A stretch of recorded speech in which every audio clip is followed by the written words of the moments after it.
Buying in the wrong town can sometimes be worse than buying the wrong property. I've seen investors buy what looks like a really good deal and they realize that the town isn't what they like. They don't like working with the municipality essentially.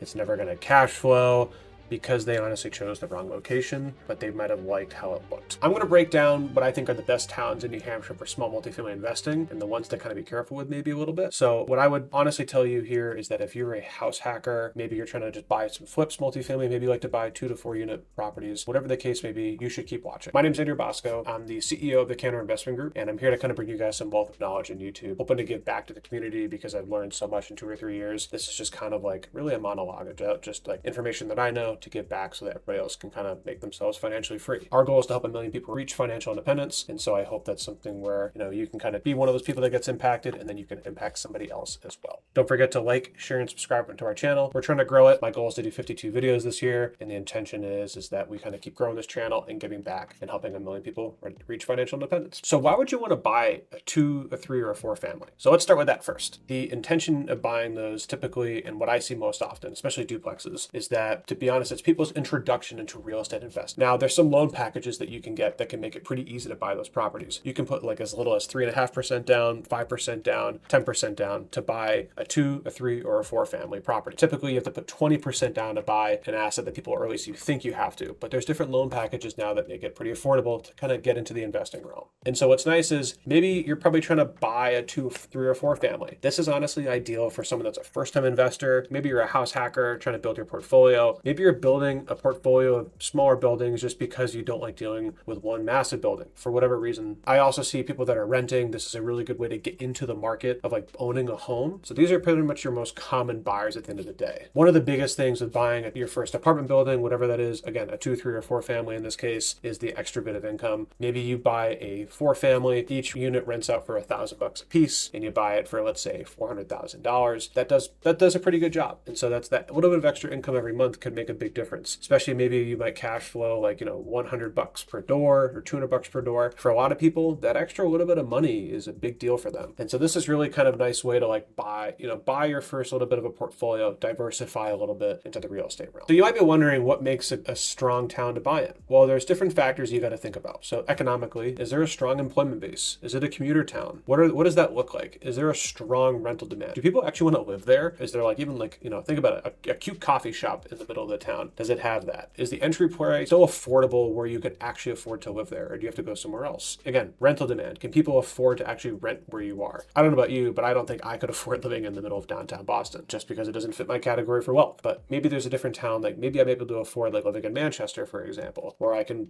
find an apartment that's reasonable. Let's say it's like $1,500 or $2,000 to live in, and I also live next to great restaurants and I'm in a good commuter location. Those kind of check my boxes. Maybe it also being an investor-friendly town has to do with being a predictable landlord environment. Again, New Hampshire, we've talked about this in other videos, but if, from a standpoint of being a landlord dealing with evictions, it's a relatively friendly state. Again, average eviction time is 30 to 60 days, essentially. The laws aren't really kind of shifting. There's no rent control on the ballot. There's things that are predictable. And so when you're looking at a town to buy in, don't forget there's also town and municipality laws you got to be aware of. So it's important to kind of see like how's working with the town. Are they easy to work with? That they kind of, people might use the word yuppie at times. You got to figure out more than a town looking nice, is it easier to work with? And, do you get a good feel from the town essentially in that standpoint? So if I was going to kind of look at a handful of towns, I'd frame it in a certain way. I'm going to look at cash flow, how it's working with the municipality. I look at kind of like appreciation towns. Are they next to towns that are areas, economic hubs that make it desirable to live there? And so these are kind of like my top 5 that I'd look at. I would take a look at where I'd say Manchester, New Hampshire is an excellent town, and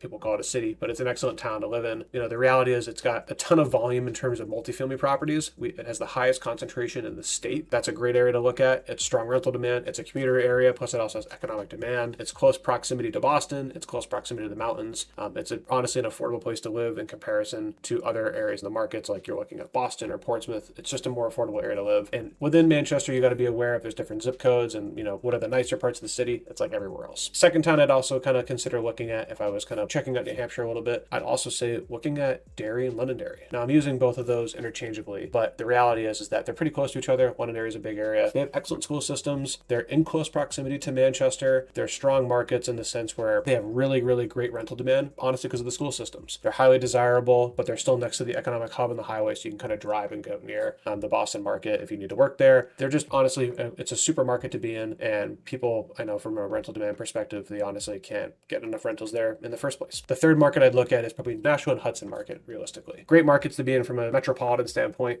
I say that with like a grin on my face because I know New Hampshire doesn't know how to metro, but the reality is Nashua is very similar to Manchester. It has a hub, economic hub, places to live. It's on the southern border. It's close in proximity to that Boston market. Very similar reasoning as to Manchester. The next area I'd look at is more on the seacoast, actually. Dover is a super market. It's really close to Portsmouth. It's just outside of the A-class market that's Portsmouth. I think that Dover has a great balance of, it has a strong rental demand. It's also a great appreciating market. It's in Stratford County, which isn't as strong as Rockingham County, but it's so close to Portsmouth that it kind of like cheats a little bit and gets that extra appreciation versus other markets. The biggest thing that you're going to have there is just volume. There's not as many multifamilies as like in Somersworth or Rochester. So that's just something to be mindful of, but it's a great market to be in just from a strong rental demand perspective. And probably the last one I'd look at, and this is probably a little bit of like a debate for some people, but I love the Littleton market. If you go up north, the Littleton market, that area of the state is, I think, untapped. The reality is that they don't have the economic hub that is Boston, but what I love about Littleton is that it's actually got great cash flow. It's got great demand. People like living there. It's a tourist town, so you can do some short-term rentals if you'd like. But I think it's a superb market to buy in because there's also the proximity, honorable mention, which is like the Hanover area because it's near Dartmouth Hitchcock, but that is its economic hub. And that is its market. There's some risk because it's based on the Dartmouth area, but Littleton as a whole is a great market just because it's a cute, quaint little town that's its own little hub, and it's just growing slowly over time. It doesn't have that massive rent,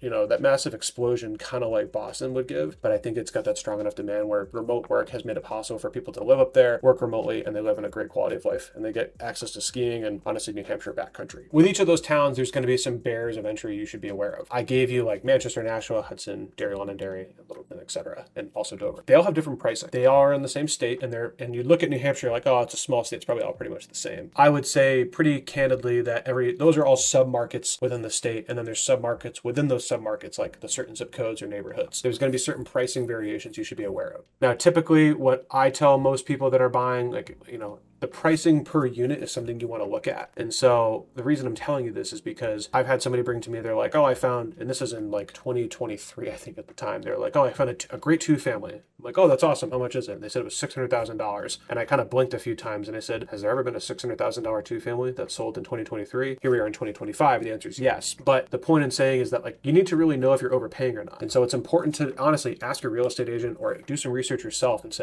what is the price per square foot I can expect? Dover is going to be different than Manchester, which is going to be different than Derry, which is going to be different than Nashua. If you couldn't tell, they'll have nuances. You want to avoid overpaying, but you also have to know as a person that's trying to buy a house hack, maybe trying to live in your first rental and also rent another side, you need to find a place that is affordable enough where that's cheaper than rent for you, but you can also build your wealth portfolio. Remember, cheap doesn't always mean profitable. So you want to make sure that you're making the right decision based on pricing. There are some things I want you to be aware of. There's also some red flags. And so there's certain towns that I'm kind of weary of at times. And this is only because of, a few factors. Maybe it's declining population. Maybe it's weak employment and diversity. Maybe the rent ceiling isn't supporting the debt. Maybe the local regulations are not up to par and they're a little bit archaic, which is pretty common. Rural New Hampshire, you might get that a lot. These honestly, things you got to be aware of and things that I'm noticing. So what I would tell you is these are kind of riskier zones. When you're looking at towns like that, in general, when I say like that, because the reality is that it's changing all the time. Different municipalities have different people go in. They make things easier or harder for investors. There are certain towns that I would just avoid. The best person to talk to know that based on your needs is your agent. I don't care who it is. You could reach out to me or somebody else, but if you're trying to live in a certain part of the state, I might kind of caution you to the wind in some area. The reality is that municipalities are changing often from people that are representing the heads. And so they may get a different flavor and feel at times, but you just need to be mindful of that when you're looking at New Hampshire because it is different than Massachusetts, which is different than Maine. Municipalities all behave on their own realm. And so you got to kind of make sure that you're doing your due diligence, especially looking at economic and,